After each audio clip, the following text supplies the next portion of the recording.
August महिन्यामध्ये झालेल्या नुकसानापोटी 8,500 रुपये इतकी मदत जाहीर केली होती। ती मदत आता शेतकऱ्यांच्या खात्यामध्ये जमा होऊ लागली आहे। हिंगोली जिल्ह्यातील अनेक शेतकऱ्यांच्या खात्यामध्ये ही रक्कम आता जमा झाली आहे। ज्या शेतकऱ्यांच्या खात्यात रक्कम जमा झालेली आहे त्या शेतकऱ्यांनी ही माहिती दिली आहे। हे शासनाने 21,000 कोटी तर थेट शेतकऱ्यांच्या खात्यामध्ये जात आहेत। म्हणजे त्यांच्या कर्जमाफीच्या पैशांपेक्षा जास्त पैसे हे आम्ही थेट खात्यांमध्ये शेतकऱ्यांना देतो आहोत। याच्या व्यतिरिक्त 6,000 रुपये राज्याचे आणि 6,000 रुपये केंद्राचे 12,000 रुपये वेगळे आम्ही नमस्कार सर्व शेतकऱ्यांना नवीन वर्षाला खुशखबर। पीक विमा 2025 उर्वी आणि भरपाई नवीन वर्षातील अपडेट महाराष्ट्रातील शेतकरी बांधवांसाठी एक अतिशय आनंदाची बातमी समोर आली आहे। 2025 साली संपलेले असून आता 2026 ची सुरुवात झाली आहे, तरी अनेक शेतकऱ्यांना पीक विमा दुसरा टप्पा मिळाला नव्हता। मात्र शेतकऱ्यांना ही प्रतीक्षा संपली असून उर्वी पीक विमा मिळण्याची सुरुवात झाली आहे। आर्थिक संकटात असलेल्या बळीराजाला नवीन वर्षाला सुरुवातीला मोठा दिलासा मिळणार आहे।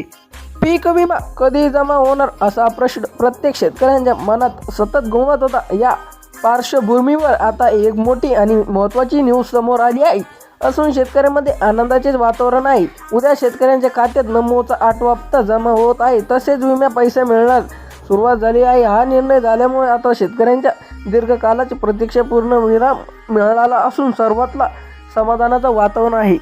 वर्ष 2025 मध्ये शेतकऱ्यांना खूप वेळ या पीक विम्याचे पैसे वाटत पहिला आता तो आनंदाचा निर्णय अखेर झाला असून सरकारकडून मोठा दिलासा देण्यात आला आहे।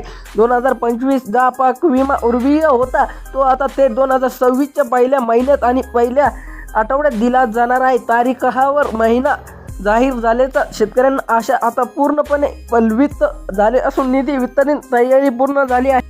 पीक विम्याचा लाभ मिळवण्यासाठी राज्य आणि राज्य सरकारने काही तांत्रिक अटी आणि निष्कर्ष ठेवले आहे। ज्या शेतकऱ्यांसाठी आपली सर्व कामे अपूर्ण केली आहे त्यांना आता या विम्याचा लाभ दिला जाणार आहे। सरकारने स्पष्ट केले आहे की ज्याचे 3 महत्त्वाचे काम पूर्ण असतील त्यांना या यादीतून वगळले जाऊ शकते।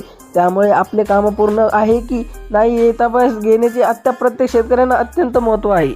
व तसेच एक विनंती करू इच्छितो की जर तुम्ही माझ्या चॅनलला नवीन आले असाल तर सबस्क्राईब करायला विसरू नका, कारण की मी दररोज न्यू अपडेट देत असतो। पहिला टप्पा आज सकाळी 11 वाजल्याच्या नंतर DBTच्या माध्यमातून निधी वितरणास सुरुवात होऊ शकते। जानेवारीच्या पहिल्या आठवड्यात शेतकऱ्यांना आनंद करणे काम राज्य सरकारने यशस्वीपणे केले आहे। सविस्तर अपडेट जाणून घेण्यासाठी शेतकऱ्यांना नवीन नियमाकडे लक्ष देणे गरजेचे आहे। या प्रक्रियेमुळे आता खऱ्या अर्थाने शेतकऱ्यांना श्रमाचे मोल त्यांना थेट त्यांच्या बँक खात्यात मिळणार आहे। पीक विम्याचा हा दुसरा टप्पा आजपासून राज्यातील एकूण 16 जिल्ह्यांना शेतकऱ्यांना दिला जाणार आहे। जर तुम्ही जिल्हा या विशेष 16 जिल्ह्यांच्या यादीमध्ये समावेश आहात तर तुमच्यासाठी ही सर्वात मोठी पर्वीय बातमी आहे। 2025 चे तुम्ही ही प्रतीक्षा असा 2026 च्या पहिल्या आठवड्यात पूर्ण केली जाणार आहे। हा निर्णय ग्रामीण भागातील अर्थव्यवस्थेला देखील नवीन वर्षाला मोठी गती मिळण्याची शक्यता झाली आहे।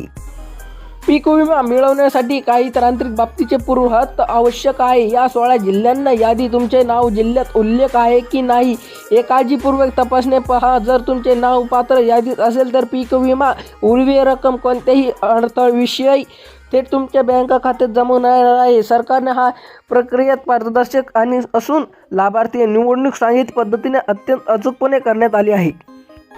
विमा वाटपाच्या पहिल्या क्रमांकावर जालना आणि बीड जिल्ह्याचा समावेश करण्यात आला आहे। जालना जिल्ह्यातील ज्या शेतकऱ्यांना अर्ज केला होता त्यांची प्रतीक्षा आता संपली आहे।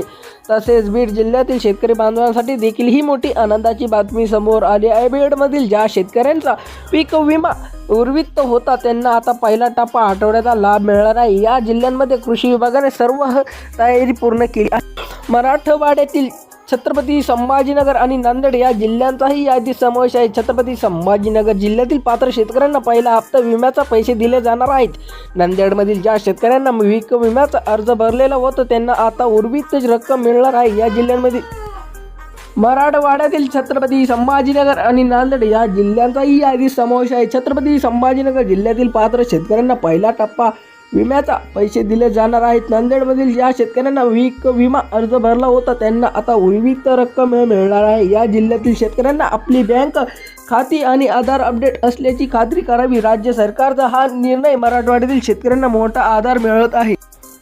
पश्चिम महाराष्ट्रातील सोलापूर जिल्ह्यातील यादीत या समावेश आहे. 16 जिल्ह्यांच्या यादीत समावेश करण्यात आला आहे. सोलापूरमधील डाळिंब आणि इतर पिकाचे विमा उतरलेल्या शेतकऱ्यांना ही दिलासादायक बातमी आहे.